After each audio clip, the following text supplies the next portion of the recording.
What's up and welcome back to my channel. Now today I'm going to be giving a review for the fan film Dylan's New Nightmare, a Nightmare on Elm Street fan film, or you can just call it Dylan's New Nightmare. Now this stars Mika Hughes returning to the role of Dylan Porter from Wes Craven's New Nightmare, and at the same time you also have a person that I'm a huge fan of, Dave McRae. He's playing Freddy Krueger in this particular fan film, and I'm a huge fan of his channel.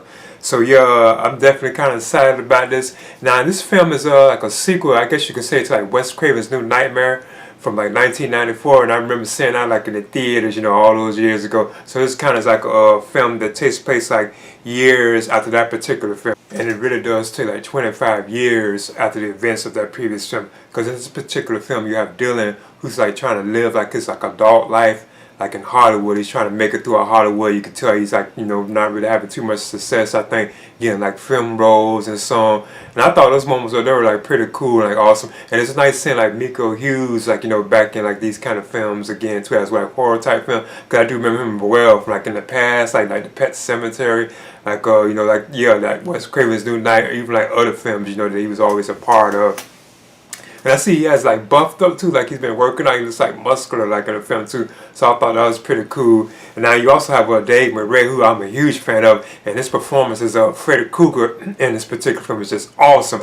I really believe that he should, if it was possible, he probably should play Freddy Krueger, in a new Freddy Krueger film, that would be so awesome. I think his performance in this film was just superb.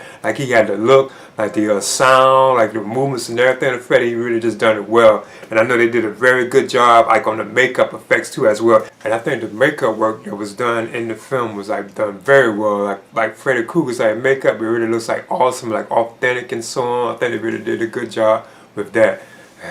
Now this is also directed by Cesar Lear. He's also the one that had directed this film, and I know it's associated with Womp Stump Films, the people I think did those Friday the 13th fan films, Never Hike Alone and so on. But overall, it's a nice short film. And I would definitely recommend it for fans of Freddy Krueger films, because that's basically what the plot of the film itself is about. Dylan trying to make his way through Hollywood, his adult life, trying to get film roles, and then suddenly Freddy Krueger shows up again and so on. He starts sleeping, and Freddy just suddenly has to return basically.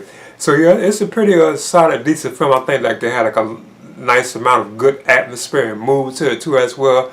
I think the cinematography on it was done pretty well, and it also other than that, I don't want to spoil the film too much. I would just definitely recommend it. So this is the Dylan's New Nightmare, and this is a Nightmare on Elm Street fan film. I guess I would give it probably about a B minus. I really enjoyed it. If anything, I would prefer that it was longer. So I think it's enough Freddy throughout the film and so on. You also hear you get moments from Heather Langenkamp's role too, but she's not really in the film, but you can kind of get hints of what's going on with her, as well.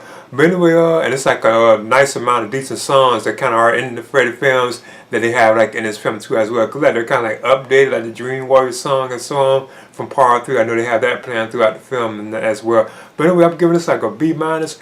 Please leave a comment and subscribe too as well.